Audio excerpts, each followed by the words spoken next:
I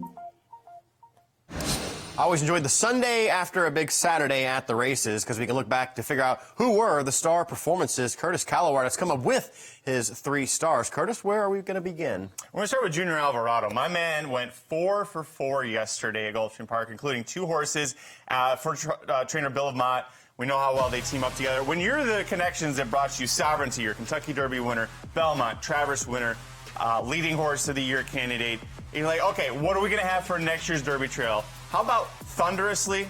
How about Chief Wallaby, both debuting for the barn? Thunderously, we talked about Chief Wallaby, we were on air for that one. Thunderously was the only horse debuting, going 1 mile and a 16th, which is never easy for a horse going 2 turns, got the win. So Junior Alvarado, 4 for 4 at Gulfstream Park, and he, I think I read Ortiz Jr. got a little sick of getting beat by Junior.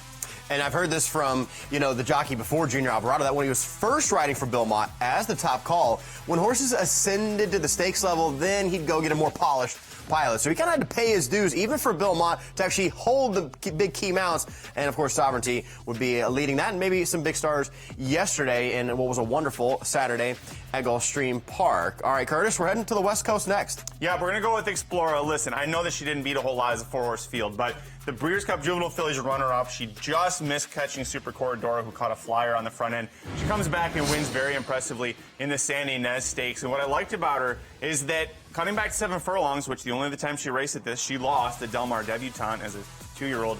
She sat back. She let everybody else go fast, including her stablemate Himiko, who's the 1 horse there, and she just goes right on by. A couple little asks from Juan Hernandez, but not a whole lot. So, yes, she didn't beat a whole lot in this field, but she did what she was supposed to do.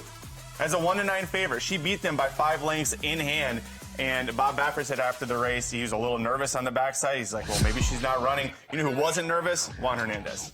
And history tells us the Breeders' Cup Juvenile for the boys is a better harbinger for the Derby than the Juvenile Fillies is for the Oaks. But Explorer and Super Corridor look clearly the best 2 in the division here so far. And I believe we're going to stick in California for your 3rd. We are. And we're going to go with the horse that upset the San Vicente Stakes. Not an official Kentucky Derby prep race in terms of points, but how about So Happy for trainer Mark Glatt? Off of 1 career start, when he just got up for the win at a huge price, he comes back, has to face Butane, who has just gotten beat by Ted Noffey in a Grade 1 race as a 2-year-old, had been beating down the barn door with his workouts, and So Happy easily beats this horse. 2 lengths clear of Butane, never going to catch So Happy. And I love Mike Smith's quote afterwards. Down the backside, this horse was having fun. He was so happy.